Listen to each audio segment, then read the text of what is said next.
Ibihe byiza banyarwanda banyarwandakazi, umwaka mushya muhire uzabereho ibyiza byose mwifuza. Ku wa mbere Mutarama umwaka w'2025 nibwo umuhanzi w'ikirangirire The Ben yongeye gukora igitaramo cyitabiriwe n'abanyarwanda ndetse n'abanyamahanga ndetse bagiye batandukanye, bongera kumugaragariza urukundo. Icyakora amarangamutima yongera kumuganza nk'umugabo asuka amarira imbere y'abafana ibihumbi n'ibihumbi. Ibi ni ibice byongeye kuri The Ben. Ese The Ben yaba yatangaje iki nyuma y'uko asutse amarira imbere y'abafana ndetse n'umugore we? Ese yaba yatangaje ko biterwa n'iki? Ese n'iki baganije itangazamakuru? Ni mu gihe benshi iyo bumvishe izina Mugisha Benjamin hahita humvikana amarira, aho bamwe bavuga yuko ari umugabo n'ubundi uganzwa n'amarangamutima. Muri aya makuru uraza kuba wamenya byinshi bitera uyu mugabo cyangwa se umuhanzi w'ikirangirire kuba yarira mu ruhame mu gihe yabwiwe ibintu cyangwa se yaba yeretswe urukundo, dore yuko yaje kubiva imuzingo maze aza kuba yabisobanura. Nk'ibisanzwe iyi ni PIB TV Rwanda, naho aya ni amakuru agezweho y'ibyamare.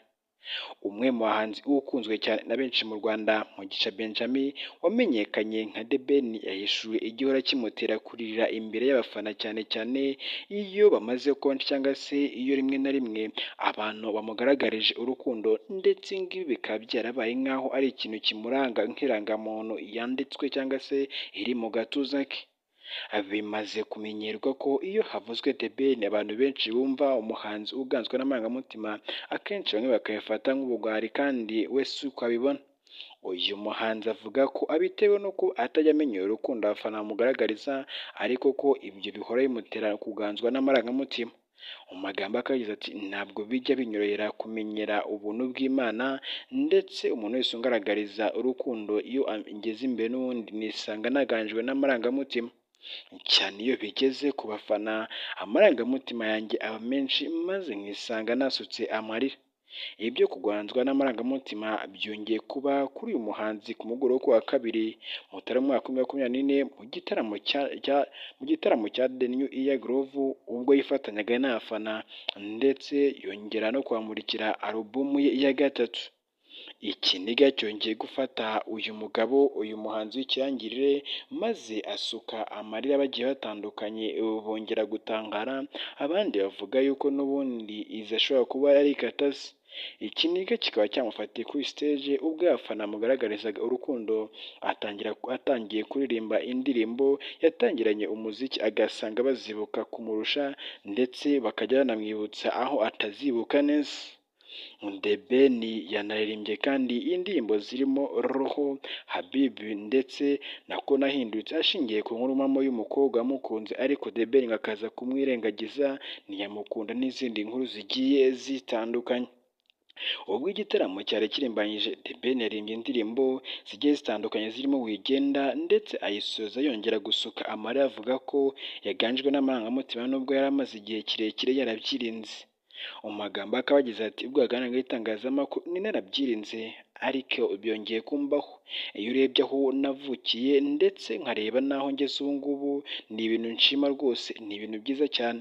Njyewe ndi umwana wavukiye muri Uganda, Tumba, mu cyumba kimwe na Saro, turi abana 6. Mama ntabwo yaje mu gitaramo cyanjye kubera impamvu zigiye zitandukanye, ariko ndamushimira yatwitayeho ku buryo bukomeye. Uyu muhanzi yumvikanishije ko mu rugendo rwe rw'umuziki yagiye ashyigikirwa cyane, ndetse nanone avuga yuko ibintu bijya bimugora kwiyumanganya no kwiyakira kuko akunzwe n'abatari bakeya, ndetse bigatuma agaragaza amarangamutima.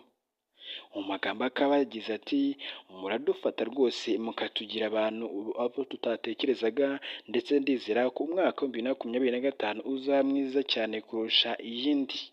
Muri iki gitaramo The Ben akaba yamurikiyemo alubumu ye ya gatatu yise Pretty Love, igizwe n'indirimbo zisaga 12. Iki gitaramo kandi cyitabiriwe n'abantu bagiye batandukanye, abahanzi bo mu Rwanda ndetse no hirya no hino, aho abahanzi bagiye batandukanye baba bakizamuka ndetse n'abakomeye mu muziki bongeye kucyitabira. Tom Close ari mu bishimiwe, ndetse n'abandi bagiye batandukanye barimo Kevin Kade, n'abandi bagiye batandukanye bongeye kwishimirwa n'abafana bitabiriye kino gitaramo. Abahanzi nka Yamano ndetse n'abandi bakizamuka nabo bakaba bongeye guhagurutsa imbaga, ndetse bakubitiraho Bushari, Otile Brown n'abandi bose baza gutuma abanyakigali n'abari bitabiriye iki gitaramo bose baryoherwa.